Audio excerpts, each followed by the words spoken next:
Alléluia. Nous allons recevoir notre frère, le serviteur André, qui va encore nous édifier, nous enseigner ce matin. Acclame le Seigneur. Alléluia. Amen. Amen. La voix du Seigneur m'appelle en ta gloire et viens suis-moi. Je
ensemble et lisons le psaume 84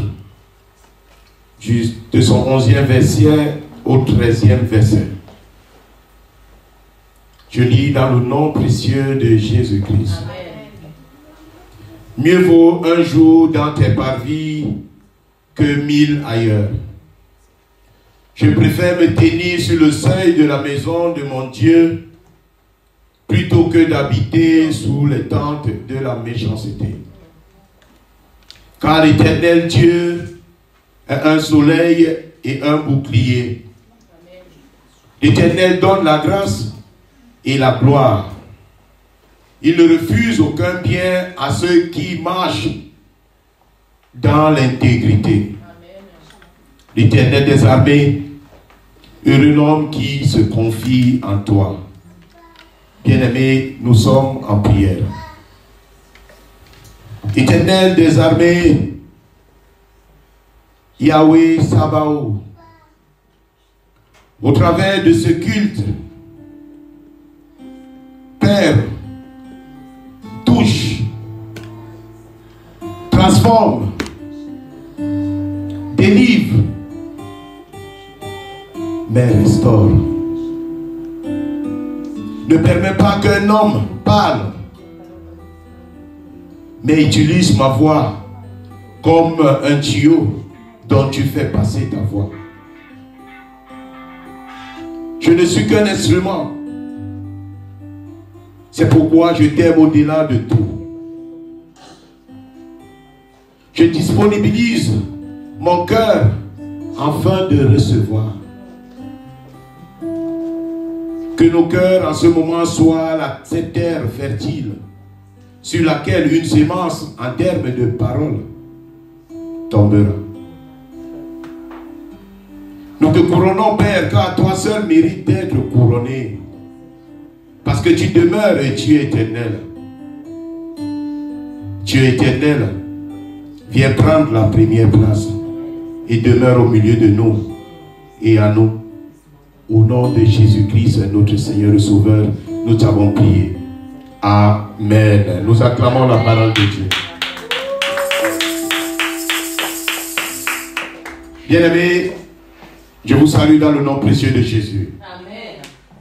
Ce matin, nous allons lire dans l'Ancien Testament, dans le livre de Genèse, chapitre 13, du 1er au 18e verset. Genèse, chapitre 13, verset 1 à 18.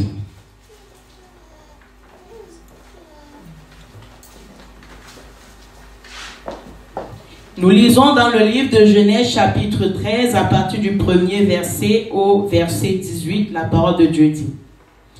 Abraham remonta d'Égypte vers le midi, lui, sa femme et tout ce qui lui appartenait, et Lot avec lui. Abraham était très riche en troupeaux, en argent et en or. Il dirigea ses marches du midi jusqu'à Béthel, jusqu'au lieu où était sa tente, au commencement entre Béthel et Haï, au lieu où était l'autel qu'il avait fait précédemment. Et là, Abraham invoqua le nom de l'Éternel. Lot, qui voyageait avec Abraham, avait aussi des brebis, des bœufs et des tentes.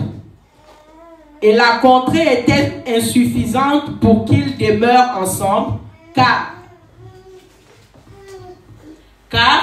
leur bien était si considérable qu'ils ne pouvaient demeurer ensemble. Verset 7.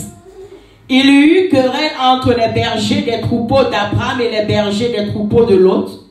Les Cananéens et les Phérésiens habitaient alors dans le pays. Abraham dit à Lot, qu'il n'y ait point, je te prie, de dispute entre moi et toi, ni entre mes bergers et tes bergers, car nous sommes frères. Verset 9. Tout le pays n'est-il pas devant toi? Sépare-toi donc de moi. Si tu vas à gauche, j'irai à droite. Si tu vas à droite, j'irai à gauche. Verset 10. Lot leva les yeux et vit toute la plaine du Jourdain qui était entièrement arrosée. Avant que l'Éternel ait détruit Sodome et Gomorrhe, c'était jusqu'à Sar. Comme un jardin de l'Éternel, comme le pays d'Égypte. Verset 11. Lot choisit pour lui toute la plaine du Jourdain, et il s'avança vers l'Orient. C'est ainsi qu'ils se séparèrent l'un de l'autre. Verset 12. Abraham habita dans le pays de Canaan, et Lot habita dans les villes de la plaine, et dressa ses tentes jusqu'à Sodome. Verset 13. Les gens de Sodome étaient méchants, et de grands pécheurs contre l'Éternel. Verset 14. L'Éternel dit à Abraham, après que Lot se fut séparé de lui, lève les yeux, et du lieu où tu es, regarde vers le nord et le midi, vers l'Orient et l'Occident. Verset 15. Car tout le pays que tu vois, je te le donnerai à toi et à ta postérité pour toujours. Verset 16. Je rendrai ta postérité comme la poussière de la terre, en sorte que, si quelqu'un peut compter la poussière de la terre, ta postérité aussi sera comptée. Verset 17. Lève-toi, parcours le pays dans sa longueur et dans sa largeur, car je te le donnerai. Verset 18. Abraham leva ses tentes et vint habiter parmi les chênes de Mamré qui sont près d'Hébron. Et il bâtit là un autel à l'Éternel. Alléluia. Amen. Gloire à Dieu pour cette parole. Amen. Je sais que nous avons écouté avec beaucoup d'attention cette lecture. Je reviens sur le verset 8 dont il est écrit: Abraham dit à Lot, qu'il n'y ait point, je te prie, de dispute entre moi et toi, ni entre mes bergers et tes bergers, car nous sommes frères. Amen. Qu'il n'y ait point, je te prie, de dispute entre toi et moi, ni entre mes bergers et tes bergers, car nous sommes frères. De ce passage, je nous propose le thème, comme déjà annoncé sur les affiches. Le thème suivant: heureux ceux qui procurent la paix, car ils seront appelés fils de Dieu. Amen. Tiré dans Matthieu chapitre 5, verset 9. Heureux ceux qui procurent la paix. Il faut que, avant de commencer, il faut que nous comprenions exactement la signification du mot, du verbe procurer. Que veut dire procurer? Procurer la paix. Procurer veut simplement dire donner. Celui qui donne. Celui qui gratifie quelque chose à quelqu'un. Et bien évidemment, nous sommes très d'accord ensemble que personne ne peut donner s'il n'a pas. Pour donner, procurer qui veut dire donner, pour que tu donnes quelque chose à quelqu'un, il faut que tu l'aies déjà. Celui qui procure la paix doit déjà avoir cette paix. Vérité, amen. Mais heureux, quand la Bible dit heureux, il parle de jouir du bonheur. Quelqu'un qui vit dans le bonheur, qui donne quelque chose, qui gratifie quelque chose qu'il a déjà lui. Donc c'est pourquoi la Bible traduit heureux comme jouir du bonheur, quelqu'un qui est joyeux, quelqu'un qui est durablement content et qui donne ce qu'il a. Mais quand je me suis approché vers Jean chapitre 14, verset 27, le verset où Jésus dit, je vous laisse la paix, je vous donne ma paix. Ça veut dire que j'essaie d'analyser ce verset. Je me pose la question, Jésus laisse la paix? Oui. Parce que cette paix que Jésus laisse n'est que le fruit de l'esprit. Parce que la paix se trouve dans le fruit de l'esprit parmi tant d'autres. Mais quand Jésus dit encore, je vous donne ma paix, ça veut dire qu'il y a sa paix à lui.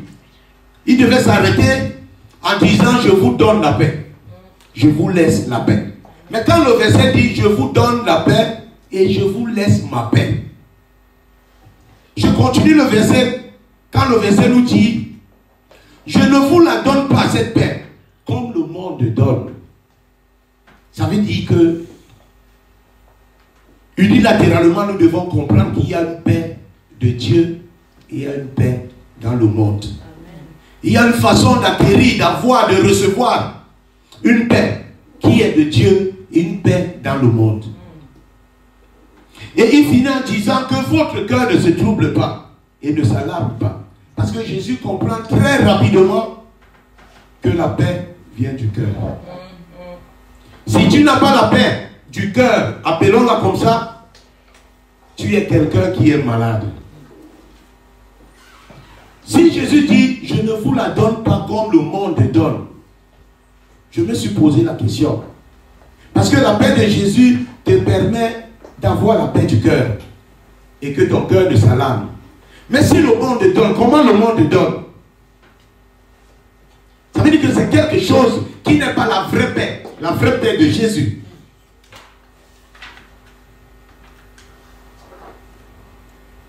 J'ai compris que l'homme utilise la logique pour donner la paix.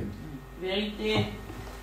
Quand nous allons dans des entreprises, quand il y a une situation, une incompréhension, une faute dans l'entreprise, l'homme avait mis ce qu'on appelle la logique. On convoque un conseil d'administration pour les hauts cadres, ou on convoque un conseil de discipline. Ça veut dire que dans ce conseil de discipline ou dans un conseil d'administration, il y a les normes, la logique que l'homme a mis en place. Quand on rentre, je rentre maintenant dans les familles. Je trouve que la famille utilise ce qu'on appelle les conseils de famille.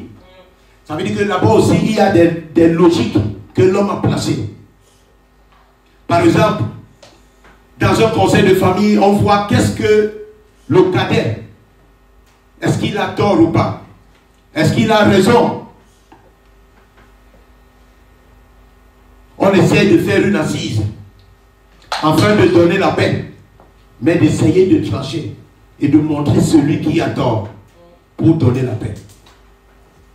C'est de même quand on entre dans les foyers de mariage, il y a toujours des situations ainsi où l'homme utilise la logique. On essaie de montrer le pouvoir de l'homme et les limites de la femme. On essaie de juger toujours, nous sommes dans le jugement. Ce jugement détermine la logique que l'homme a mis. Et c'est cette logique que nous devons masser dans cette logique. Et après cela, nous constatons que dans le monde est tellement divisé de jour en jour. Les pays sont confrontés aux guerres. Les familles sont divisées, les fratries. Nous trouvons à cette période où les frères, les sœurs, les enfants qui sont en opposition avec les parents, nous on a toujours essayé de chercher à mettre la paix. On n'a pas parvenu. Sûrement parce qu'on n'a pas exactement essayé de donner ou de recevoir la paix de Jésus. Amen. Et quand nous manquons de cette paix, quand ça persiste, qu'il n'y a pas la paix dans une famille, dans un pays, dans un couple, on tire automatiquement vers une division. Quand il n'y a pas la paix, il y a la guerre. Et quand il y a la guerre, c'est des divisions. Et la division est exactement les méthodes que le diable utilise pour détruire des familles, des couples. Malheureusement, nous faisons face à ce phénomène même dans l'église. Ça veut dire que nous comprenons en quelque sorte qu'il y a des gens dans l'église, que les chrétiens aujourd'hui n'ont plus de paix. Et les causes de cette situation font partie du fait que le cœur de l'homme a été blessé par des paroles qu'il a reçues, qu'il a entendues. Le cœur de l'homme a été fracassé, est devenu dur, qui ne peut plus pardonner. Il n'y a plus la paix. Nous tirons vers la division.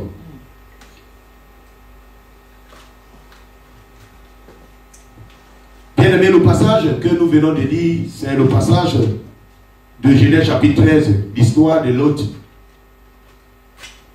et son oncle Abraham. Abraham a eu une promesse de Dieu. Il a eu la promesse de Dieu de ce qu'il attendait depuis fort longtemps. Il a besoin d'un enfant, d'une postérité, comme tout un chacun de nous. Abraham, c'est quelqu'un qui sait Dieu, mais qui a la promesse, pas d'une prophétie, mais d'une vision directe entre lui et Dieu. Dieu lui dit, je te donnerai, je multiplierai ta progéniture. À quel âge? À 75 ans, ce que la parole nous dit. Si Maman Marie peut nous lire dans Genèse chapitre 12, à partir du premier verset. Genèse chapitre 12, verset 1 à 8.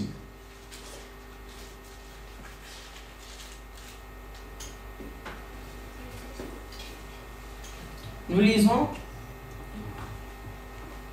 Genèse chapitre 12, verset 1 à 8.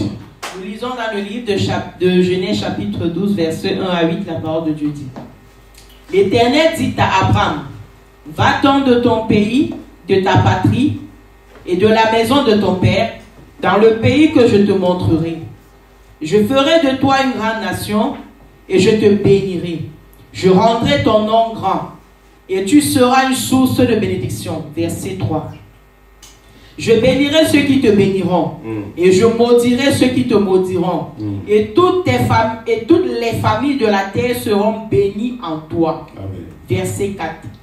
Abraham partit comme l'Éternel le lui avait dit. Et l'autre partit avec lui. Abraham était âgé de 75 ans lorsqu'il sortit de Charan. Verset 5. Abraham prit Saraï, sa femme, et l'autre fils de son frère, avec tous les biens qu'il possédait et les serviteurs qu'il avait acquis à Charan.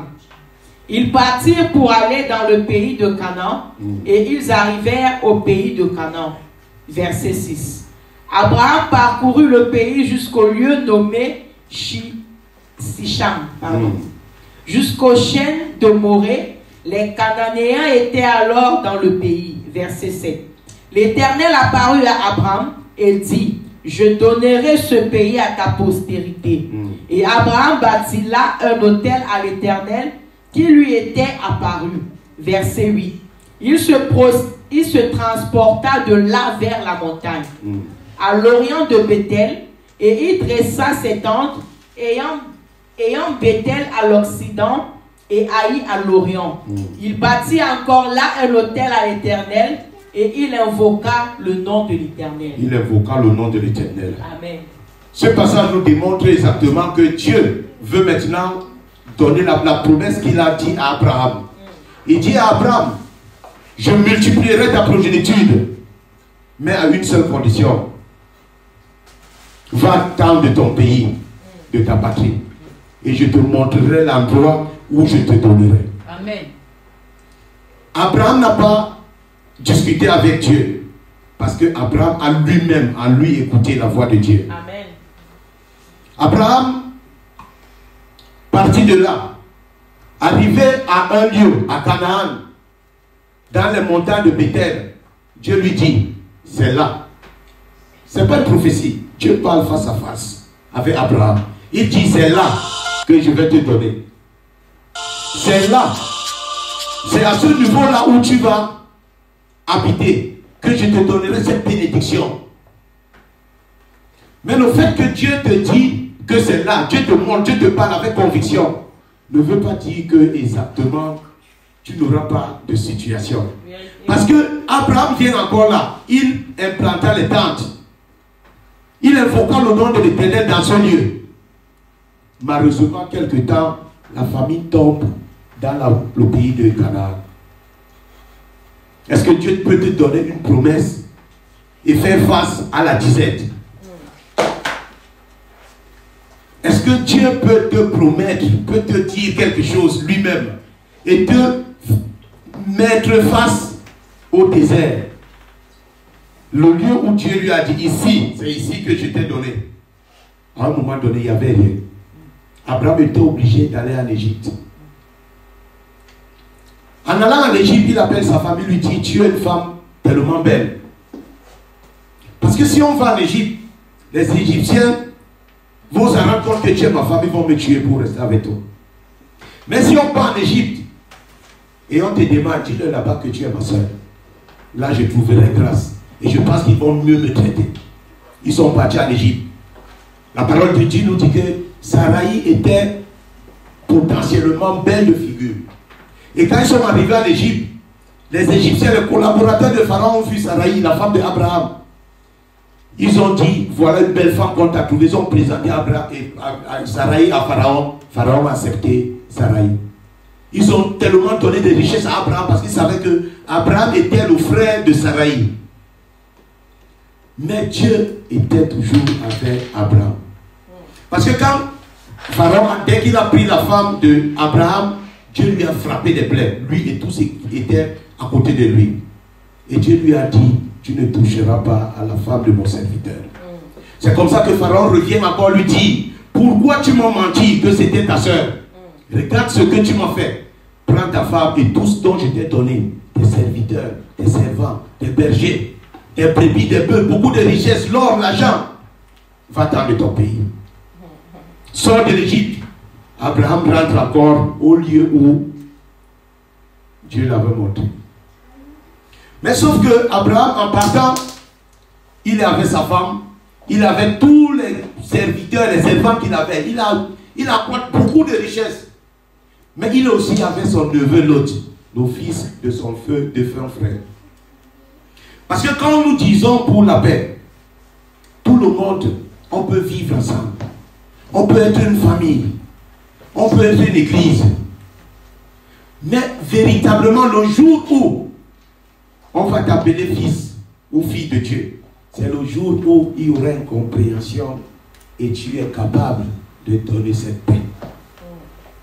Tout le monde peut vivre. Nous pouvons être une famille ici, une grande église. Mais le jour, nous pouvons nous marier. Nous pouvons avoir une fratrie où nous sommes chefs, représentants, l'aîné, ou celui qui est parmi les frères. Mais le jour où on saura si tu es fils, parce que le thème Jésus a dit sur le sermon sur la montagne, il donnait le secret du paradis. C'est pourquoi la Bible a surnommé cet enseignement le sermon sur la montagne, où il disait heureux, heureux, heureux, heureux ceux qui, mais quand il arrive au verset 9, il dit heureux ceux qui procurent la paix, car ils seront appelés. Parce que quand nous comprenons sur le sermon sur la montagne, nous comprenons que Dieu ne parlait pas de maintenant, il parlait du futur. Donc ça veut dire que c'est la somme de notre vie, de notre comportement ici, qui va déterminer notre futur dans les cieux. Il dit heureux ceux qui procurent la paix, ceux qui donnent la paix. Il faut comprendre une chose, il faut que nous soyons clairs. Pour donner la paix, comme je viens de dire, il faut d'abord la voir. Celui qui n'a pas donné la paix, c'est parce qu'il n'a pas la paix. Vérité. Si je te demande un jet privé, maman Sylvie, tu ne peux pas me donner. C'est pas parce que tu ne m'aimes pas comme ton fils, mais parce que tu n'as pas. Ce que personne ne donne, c'est parce qu'il n'a pas.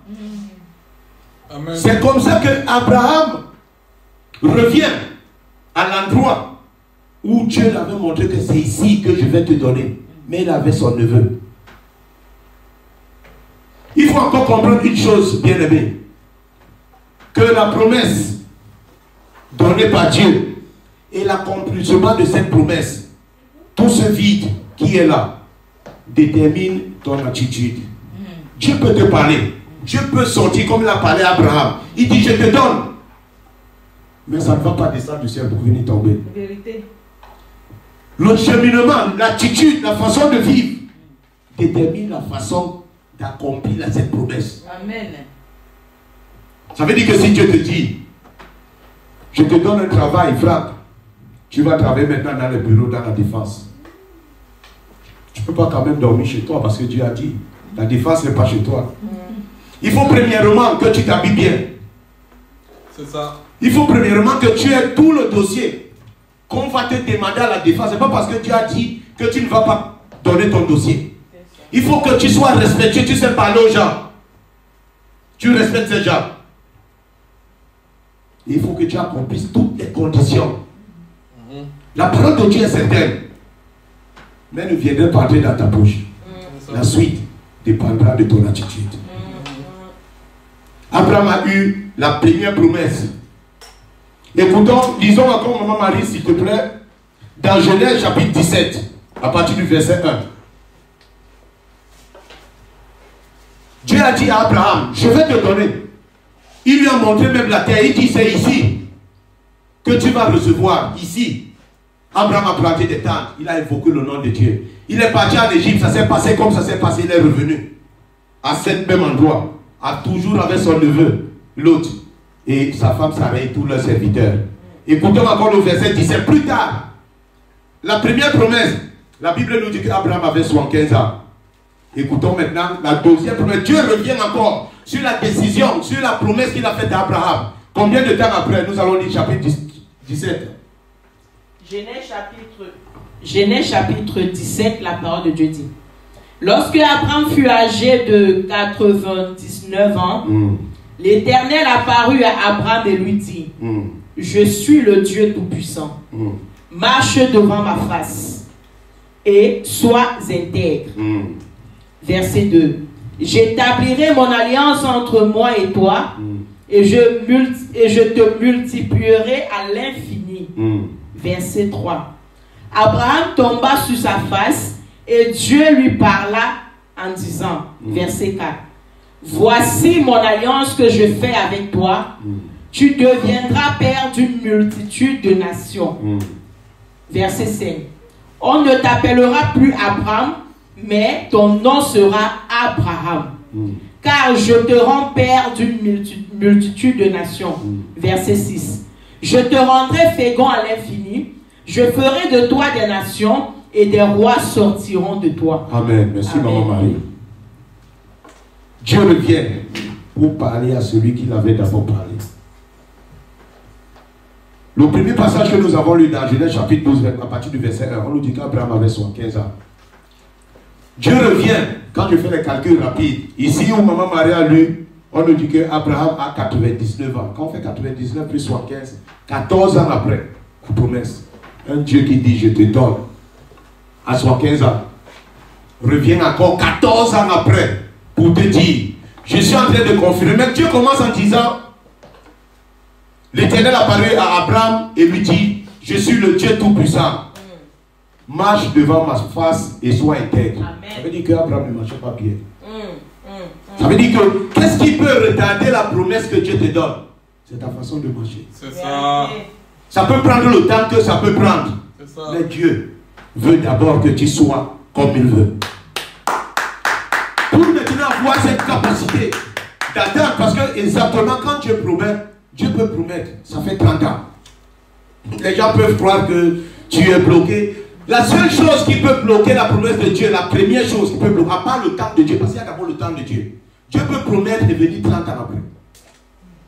Il avait dit à Abraham que ta descendance sera en captivité en Égypte. Ils vont faire 400 ans. Donc tu peux souffrir 400 ans, Dieu te voit.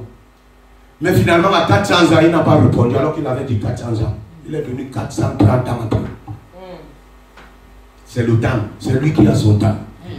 Après l'attitude, si tu veux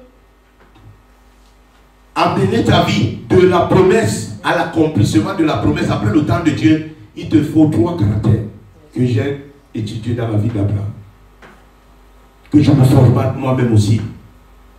Le premier caractère, il te faut la foi.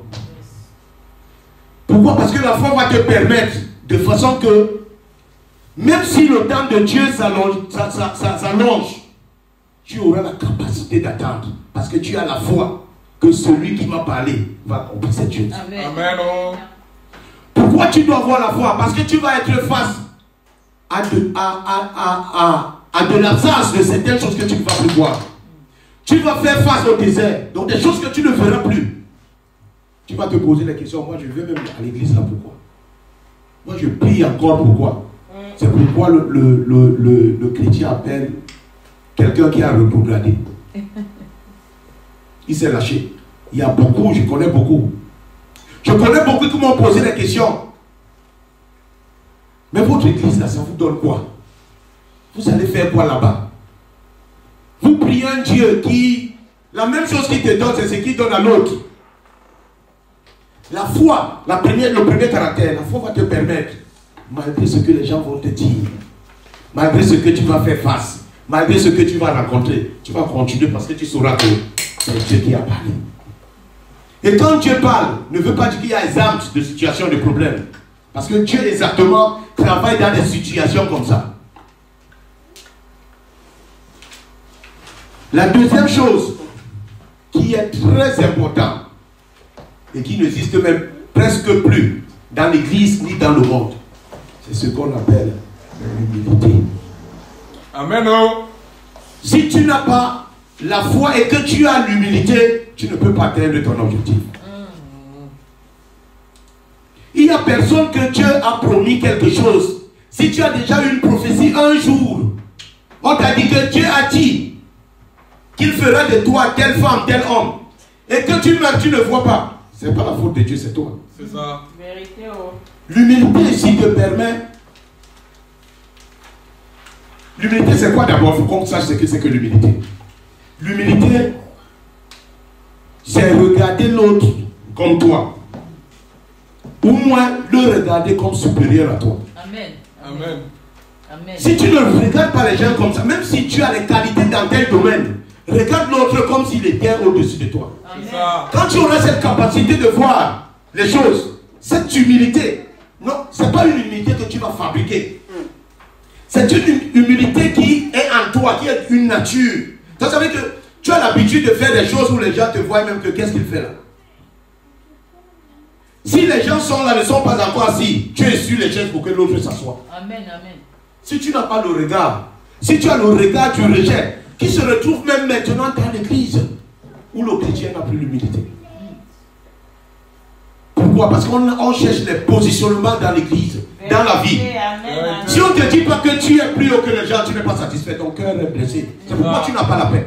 Pourquoi quand il y a situation, tu ne peux pas donner cette paix parce que toi-même tu n'as pas. Tu as perdu la paix. Parce qu'on ne te donne pas la position que tu veux. L'humilité te permet aussi de déclencher la promesse que Dieu a faite à toi. Vérité. Pourquoi? Parce que regarde, Dieu, entre la promesse et l'accomplissement, le vide qui est là est ton attitude, donc ta foi, ton humilité comme deuxième caractère. Mais Dieu fonctionne avec un triangle. Le triangle. En haut, Dieu, le prochain et toi.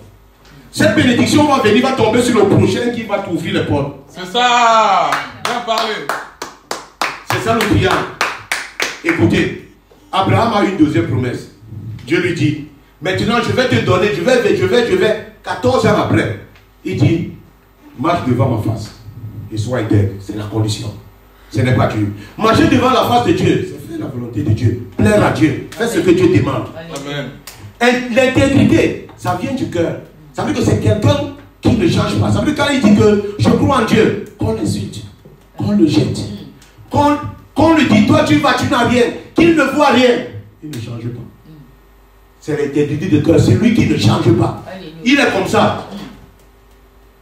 Que tu sois celui qui le nourrit, que tu sois celui qui, quand il dit qu'il fait ça, c'est ce qu'il fait. Il dit au nom de Dieu, il ne change pas. Dieu veut ces gens de personnes parce qu'il sait que au moment où tu ne vas rien voir, c'est comme j'avais expliqué l'enseignement de les adorateurs que le Père demande. Ça veut dire que Dieu dit à Abraham, sois intègre. Moi je vais sois intègre. Ça veut dire que le jour où on viendra te proposer des choses pour que tu laisses la voix de Dieu, tu diras non. Mon chemin c'est Dieu. Regardez de la promesse à l'accomplissement. Comment l'accomplissement d'Abraham. Maman Marie, s'il te plaît, tu nous lis dans Genèse chapitre 18, verset 1 à 9. Écoutons attentivement. Genèse chapitre 18, verset 1 à 9. Dieu a déjà promis. Il est venu, il a donné la promesse. Il est parti 14 ans après, il dit maintenant que maintenant je vais te donner. Mais marche devant ma face et sois intègre. Lisons Genèse chapitre 18, verset 9. Genèse chapitre 18, verset 1 à 9, la parole de Dieu dit. L'Éternel lui apparut parmi les chênes de Mamré, comme il était assis à l'entrée de sa tente, pendant la chaleur du jour. Verset 2. Il leva les yeux et regarda, et voici 3 hommes étaient debout près de lui. Quand il les vit, il courut au-devant d'eux, depuis l'entrée de sa tente, et se prosterna à terre. Une minute, maman, une seconde. Abraham est un midi chez lui. Il a la promesse. Dieu a déjà tout dit. Il a la promesse toute. Il est chez lui un midi. Il y a la chaleur dans la maison, dans la tente. Il sort dehors. Il s'habille sous un arbre, sous l'ombre. Le sommeil le prend. Il rêve Dieu devant lui. Il ouvre les yeux. Il est en train de voir. Il voit 3 hommes en train de venir. Les hommes qu'il ne connaissait pas. Quelqu'un qui a parlé avec Dieu, qui parle avec Dieu tous les jours. Pour ces hommes qu'il ne connaît pas. On dit quoi? Il se prosterna. L'orgueil dans ce monde, quelqu'un qui voit Dieu ne peut pas se prosterner devant quelqu'un. C'est ça la capacité de l'humilité. Amen. Il court devant ces hommes qu'il ne connaît pas. Il a dit, je vous vois marcher seulement, vous allez loin. Permettez-moi de vous recevoir chez moi. Permettez-moi de vous faire quelque chose à manger, de vous donner quelque chose à boire. De vous recevoir, c'est ce qu'il a fait. Les hommes sont venus chez lui. Comment quelqu'un qui parle avec, il a déjà la promesse. Je serai chrétien. Celui qui a même bien rêvé tuer 2 fois. Il ne parlera plus avec moi. Donc mon frère Samuel, si tu rêves Dieu, s'il te plaît, ne le laisse pas. Non, jamais. Il faut toujours avoir cette humilité. C'est lui qui court derrière auprès de 3 hommes qu'il ne connaît pas. Ils sont en train de marcher, ils sont en train de passer. Il dit, restez s'il vous plaît. Vous avez besoin de quelque chose, je vous donne à manger, à boire, avant de partir. Avant de continuer votre truc. Et on dit quoi? Il vient ensuite, il s'est procédé. Ça veut dire qu'il est salué avec respect, avec honneur. Mais Abraham, il a déjà la promesse de Dieu. La promesse de Dieu ne te donne pas ce qu'il a dit. C'est ton attitude. Alléluia. Amen. Continue, maman Marie. Il leva les yeux et regarda, et voici 3 hommes étaient debout près de lui. Quand il les vit, il courut au-devant d'eux, depuis l'entrée de sa tente, et se prosterna devant ces 3 hommes. Alléluia, verset 3. Il ne les salue pas, il se prosterne. Donc il les respecte, malgré qu'il parle avec Dieu, malgré qu'il a la promesse. Donc c'est le père de la multitude, dont nous sommes les descendants d'Abraham. Dieu lui a dit, il a parlé, il a dit, je vais te donner. Vas-y, maman. Verset 3. Et il dit, Seigneur, si j'ai trouvé grâce à tes yeux, Amen. ne passe point, je te prie, loin de ton serviteur. Verset 4. Permettez qu'on apporte un peu d'eau pour vous laver les pieds et reposez-vous sous cet arbre. Verset 5. J'irai prendre un morceau de pain pour fortifier votre cœur. Après quoi, vous continuerez votre route, car c'est pour cela que vous passez près de votre serviteur. Ils répondirent, fais comme tu l'as dit. Verset 6. Abraham alla promptement dans sa tente de Sarah et il dit, vite, 3 mesures de fleurs de farine, pétris et fait des gâteaux. Verset 7. Et Abraham courut à son troupeau, prit un veau tendre et bon, et il donna à un serviteur qui se hâta de la prêter. Il commence à se battre, à chercher à manger, à monter, à recevoir ces gens qu'il ne connaît pas. Il les reçoit tellement avec honneur. Principe, il tue un veau spécialement pour eux. Il ne sait pas où ils vont. Mais c'est parce qu'il a cette humilité. Amen. De voir l'autre comme lui, ou supérieur à lui. Si tu n'as pas ses yeux, amen, tu ne peux pas. Oui, maman. Verset 8. Il prit encore de la crème et du lait avec le veau qu'on avait apprêté et il les mit devant eux. Il se tint lui-même à leur côté sous l'arbre et ils mangèrent. Donc, ils sont en train de manger, il s'assoit à côté d'eux pour les assister en train de manger. C'est pas le hasard. Il fait ça parce qu'il a cette humilité dans son... Il ne fait pas ça exprès. Il ne connaît pas. Il le fait. Il s'assoit encore à côté de ces hommes. Il les assiste comment il est en train de manger. Si ce n'est pas quelqu'un que tu considères comme supérieur à toi, tu ne peux pas le faire. C'est ça. Mais c'est quelqu'un qui a déjà entendu la voix de Dieu. Toi, tu n'as pas encore entendu la voix de Dieu. Voilà maintenant le verset qui est important. Écoutons attentivement, verset 9. Verset 9. Alors il lui dit... Ces hommes-là, ils sont en train de lui dire maintenant, parce qu'ils ont fini. Où est Sarah, ta femme? Ta femme. Il répondit, elle est là, dans la tente. Verset 10. L'un d'entre eux dit, je reviendrai vers toi à cette même époque. Et voici Sarah, ta femme, aura un fils.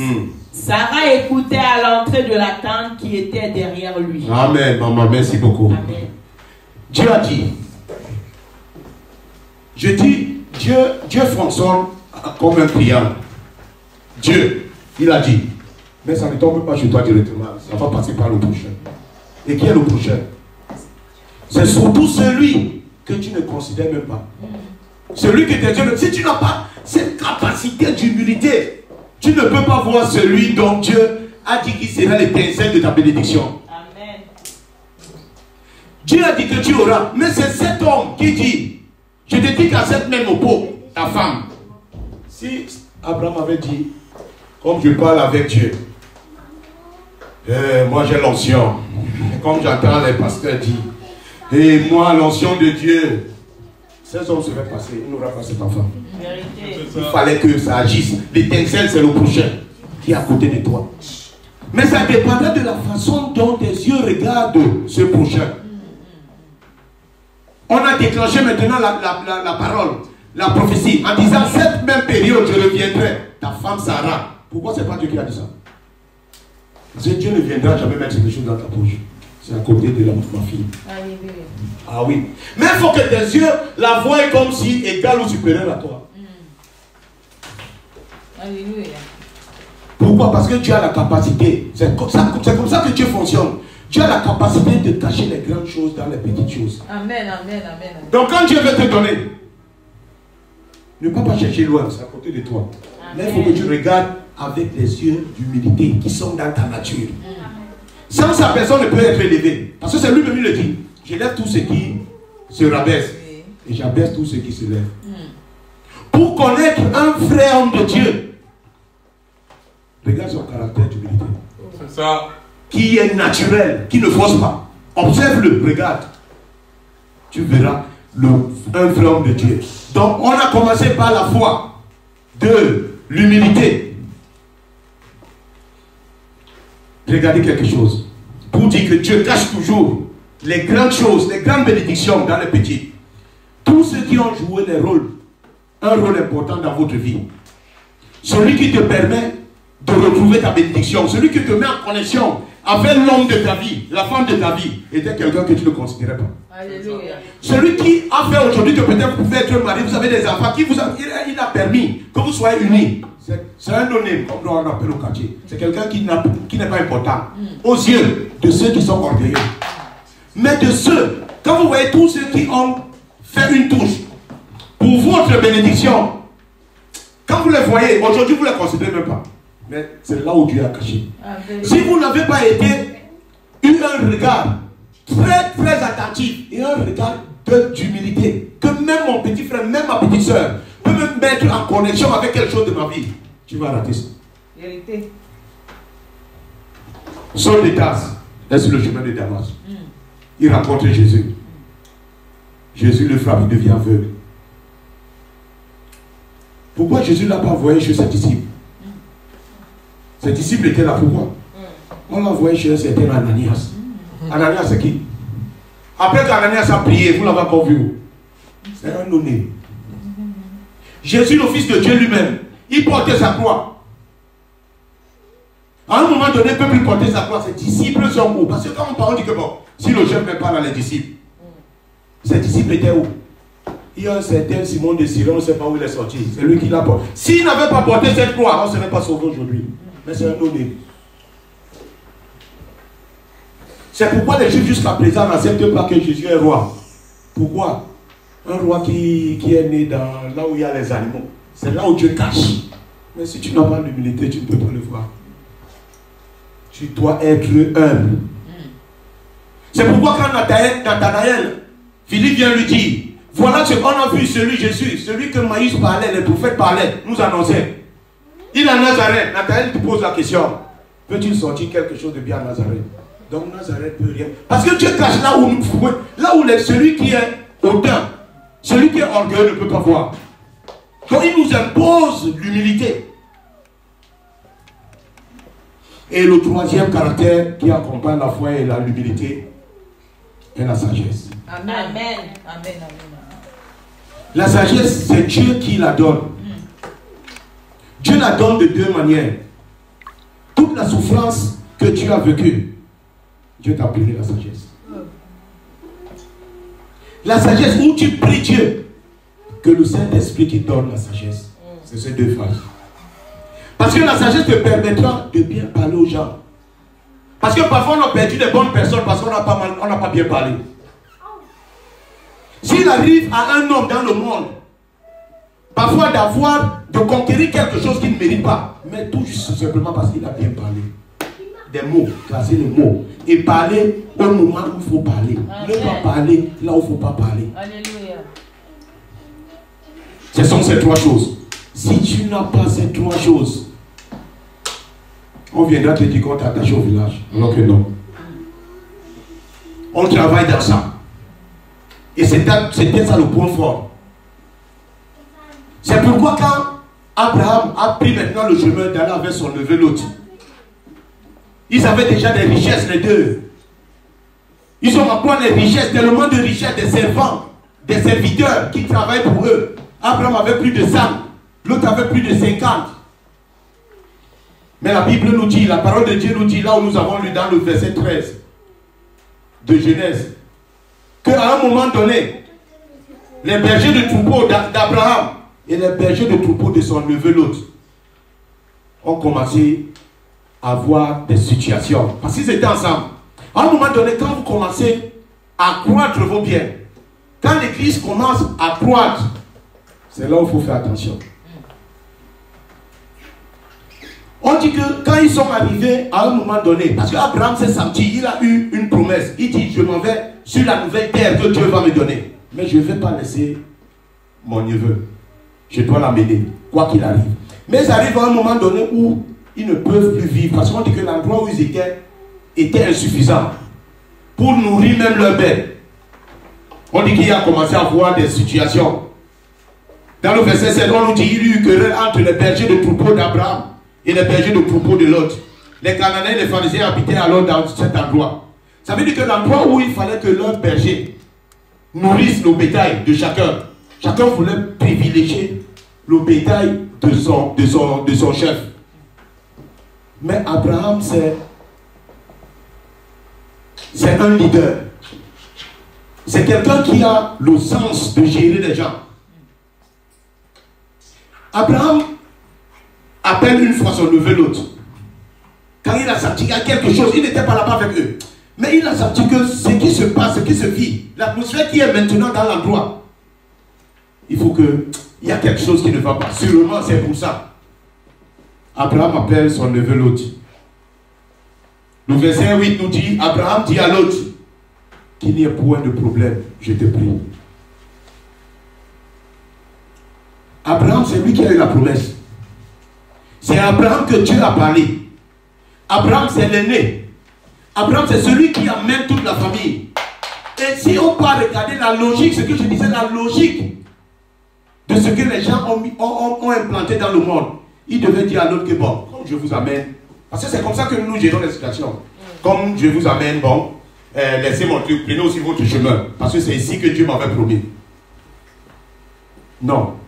Abraham avait, vraisemblablement, il avait le droit de tout faire. Il est l'aîné. Mais comme je dis que quelqu'un qui a ces trois caractères, la foi, l'humilité et la sagesse, il appelle son neveu. Il lui dit qu'il n'y ait point de problème, je te prie, entre toi et moi. La question que je me pose, pourquoi les bergers ont des problèmes? Qu'il appelle son neveu pour lui dire, faisons attention pour les bergers, qu'il n'y ait pas de problème entre eux. Il commence d'abord par lui et son neveu. Il dit qu'il n'y ait pas de problème. Qu'il n'y ait point, je te prie, de problème entre toi et moi. Parce que, comment ça se passe généralement? Les problèmes qui viennent entre deux personnes, la plupart du temps ne commencent pas entre nous deux. Commencent par les gens qui sont aux alentours de nous. C'est ça, c'est la vérité. C'est pourquoi lui, la sagesse lui demande de couper le mal par le haut. Par le bas, je veux dire, excusez-moi, par le bas. Pourquoi? Parce que c'est eux des racines. Son neveu, l'autre et lui. Il dit qu'il n'y ait point de problème entre toi et moi. Ni entre eux. Parce qu'il pouvait dire, bon, c'est la logique du monde nous montre que quand ça arrive, on dit que bon, les serviteurs ou les bergers qui vont amener les problèmes vont partir. C'est ça la paix dans le monde. Quand ils vont partir, tout le monde va rester en paix. Quand on va les dissoudre, tout le monde va rester en paix. Mais il dit à Abraham qu'il n'y ait point de problème. Je te prie, entre toi et moi. Ni entre mes bergers et tes bergers. Donc non, ça ne doit pas se limiter entre toi et moi. Mais ça doit aussi, pour le même, eux ne doivent pas avoir des problèmes. Pourquoi? Parce que nous sommes tous frères. Amen.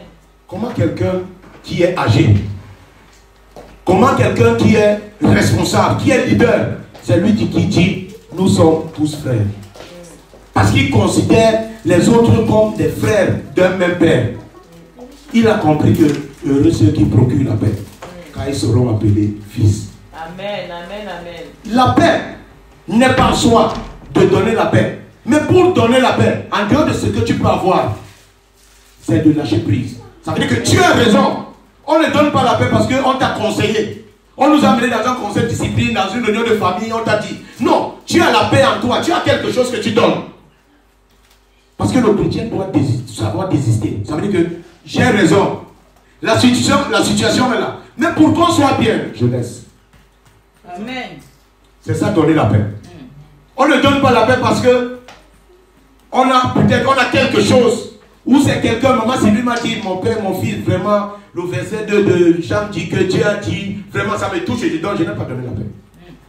Maman Sylvie m'a amené à donner cette paix. Mais je donne parce que j'ai désisté. J'ai dit que au lieu de me séparer avec mon frère Samuel, je préfère perdre et donner la paix. Amen. La preuve en est en ce même lieu. Abraham lui dit, quand on continue, il lui dit, tout le pays n'est pas digne devant toi. C'est pas toi de moi. Tu vas à gauche, j'irai à gauche. J'irai à gauche. Si tu vas à gauche, j'irai à droite. Tu vas à droite, j'irai à gauche. Il lui donne l'opportunité de choisir à l'endroit où Dieu lui a dit que c'est là où je vais te donner. Parce qu'il a cette foi que même si tu me prends ce que j'ai, tant que Dieu m'a promis, il va me donner ce qu'il va. Amen, amen, amen, amen. Il n'a pas suivi la logique de la chose pour dire, bon, c'est moi que Dieu a promis, tu es d'accord avec moi. Bon, c'est pas toi. C'est pourquoi nous n'avons toujours pas la paix. Parce que même si nous discutons cette chaise, et qu'on te laisse avec cette chaise, qu'est-ce que tu auras après? C'est pas ça, la paix du cœur. C'est pas ça, la paix que Dieu donne. Est dans le désistement. Ça veut dire que Dieu m'a dit que j'aurai ce mouchoir. Bon, plus que mon frère insiste pour ce mouchoir, mon frère prend. Mais j'ai cette foi que le Dieu qui m'a promis. Amen. Amen, amen, amen, amen, amen, amen. C'est comme ça, dans le verset 10, le verset 10 nous dit, l'autre leva les yeux et vit toute la plaine du Jourdain qui était entièrement arrosée avant que l'Éternel eût détruit Sodome et Gomorrhe. C'était jusqu'à toi comme un jardin de l'Éternel, comme le pays d'Égypte. L'autre choisit pour lui la plaine de Jourdain. Donc il prend tout là. Parce que il faut connaître qu'on a deux stéréotypes de personnes dans le monde. Deux types de personnes dans le monde. Quand il y a une situation, il y a ceux qui veulent la paix. Mais avant qu'il donne la paix, il faut que tu lui donnes ce que son cœur demande. Pour acquérir son cœur. C'est ça le cas de l'autre. On dit l'autre, quand son oncle lui a demandé, parce que son oncle, c'est son oncle qui l'amenait depuis l'Égypte, et il a dit toute cette richesse à travers son oncle. Mais quand son oncle lui a dit, si tu vas choisir, il a choisi toute la plaine de Jourdain. Parce qu'on dit, il leva les yeux et il regarda. Ses yeux humains ont permis que lui se dise, comme l'endroit est grand, arrosé, c'est là-bas où c'est bien. C'est ce premier type de personne. Ça veut dire qu'il veut la paix. Mais donne-lui d'abord ce qui peut apaiser son cœur. Donc c'est lui qui doit avoir l'avantage. Et la Bible nous dit, Abraham habita dans le pays de Canaan et l'autre habita dans la ville de plaine. Les villes de la plaine et exerça des temps jusqu'à Sodome. C'est ça Sodome. Les villes de plaine sont les villes qui sont devenues Sodome et Gomorrhe que tu avais détruit après. Il ne savait pas que cet endroit va être comme ça. Il a fait un choix. Quand il a levé les yeux, il a regardé comme un humain. Mais la Bible nous dit, au verset 14, l'Éternel dit à Abraham, après que l'autre fut se séparé de lui, lève les yeux. Maintenant, c'est Dieu qui lève les yeux. C'est lui qui a les yeux. Alléluia. Amen, amen. Parce que là-bas, l'autre a levé les yeux lui-même. Il a regardé ce qui est bon, il a vite choisi. Mais ici, on dit, l'Éternel dit à Abraham, lève les yeux. Et du lieu où tu regardes, du nord au midi, vers l'Orient et l'Occident, car tout le pays que tu vois, je te le donnerai. Amen. Ça veut dire que la capacité de donner la paix, de désister, de laisser une chose qui t'amène dans les problèmes. Ça veut dire que la première des choses, quand nous arrivons à une situation où nous ne nous comprenons pas, la première des choses, c'est laisser pour ton frère. Laisse. C'est ça, laisse papa, laisse partir. Pourquoi? Parce que si tu ne laisses pas, tu vas être confronté à quelque chose. Parce que tu ne sais pas si c'est ça ta bénédiction. Ils se sont séparés. La séparation en soi n'est pas mal. Mais il faut qu'on se sépare sans problème. Parce que ces hommes qu'Abraham avait reçus, quand ils sont partis pour annoncer, c'est eux qui ont permis que Abraham sache que Dieu veut détruire Sodome et Gomorrhe. Et Abraham a prié à Dieu pour épargner ce même neveu l'autre. Et s'ils se sont séparés dans des conditions où ils ne se saluaient pas, il faut avoir la foi, l'humilité, la sagesse. Savoir donner la paix, c'est désister, c'est laisser la raison, c'est donner à l'autre. Car heureux ceux qui ont qui procurent la paix, car ils seront appelés fils de Dieu. Amen. Nous allons lever nos mains.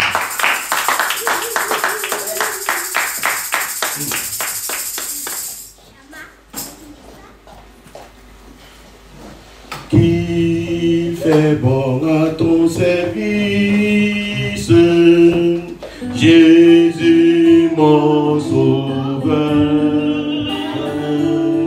qu'il est tout le sacrifice que t'offre mon cœur. Oui, prends Jésus, prends Jésus, prends ma vie.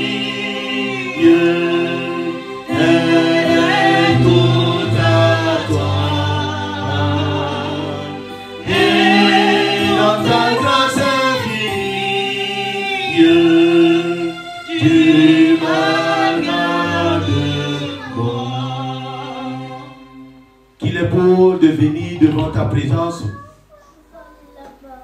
et de parler comme un canal que tu as utilisé, que tu as enseigné, Et que tu as donné une leçon pour transmettre aux frères et sœurs qui partagent l'amour dans ce culte. Merci encore, éternel, notre Dieu, notre Père. Parce que tu as accepté, Seigneur, tu as préparé mon cœur. Mais tu as permis à mes frères et sœurs d'être attentifs. Nous te prions maintenant de laisser cette parole pénétrer la profondeur de notre cœur. Merci notre Père et notre Dieu. Merci que cette parole puisse permettre que nous soyons non plus les Abraham, mais les Abraham. Nous te rendons grâce, Père, parce que tu as préparé ton peuple, ce nombre en ce jour. Viens donc faire de nous les êtres toujours devant tes yeux. Accorde-nous la grâce et remplis-nous en nous donnant les fils qui procurent, qui donnent ce qu'ils ont dans leur cœur, la paix. Et que tu nous as appris à désister, à lâcher prise, mais à privilégier l'amour, l'amitié. C'est au nom de Jésus-Christ, notre Seigneur et notre Sauveur, nous avons prié.